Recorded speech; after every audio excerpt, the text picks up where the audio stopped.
Hi, my name is Yvonne Pointer.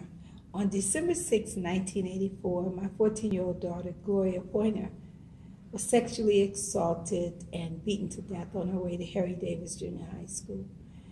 I guess I say that so you'll recognize that I'm familiar with trauma.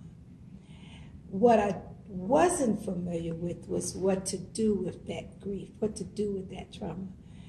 So the one thing that I started was by being an activist, and that is someone who says these things are unacceptable, these things should not be in our community, not this type of violence, not this type of injury to children.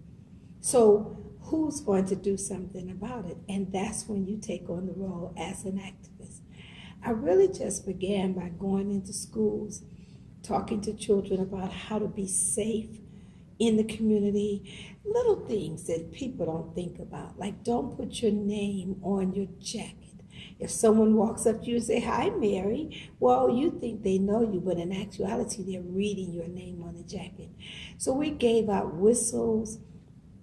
This was back then. In case you're abducted, draw attention to yourself. So we started by doing that, ended up working with bringing the Midnight Basketball program to Cleveland, because as we looked at the people who the violence was being committed against, all of a sudden it became very obvious who's working with the perpetrators. So we started doing things to try to get the drug dealers, get those rapists, those murderers into this program, and that was very successful. From there, I began going into prisons and still doing it, almost 30-something years. Work with, in the institution, people who have committed harm and violence against innocent people. Now, some people might say, well, why do you do that? They should rot in hell. They should burn by fire. And I'm thinking, if we're going to talk about really having crime prevention programs, you almost have to go into the belly of the beast.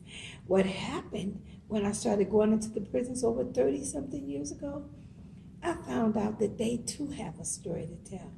It's a lot of healing that has began in their lives as well. It's all about reducing crime and violence in the community. From there, I started a scholarship at John Hay High School, where I give $2,000 annually to a student. Now, my daughter that was murdered wanted to go to John Hay. So this scholarship is specifically geared towards young ladies who have been victimized by violence. Maybe not themselves, but someone in their family.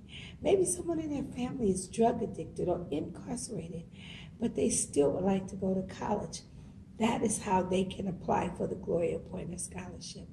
And finally, we built schools in Ghana, West Africa. We're working on our 4th school and an orphanage. All of this is about keeping children safe, stopping violence, and making sure that our communities are safe. My motto is, if it is to be, let it be up to me, because one person can make a difference.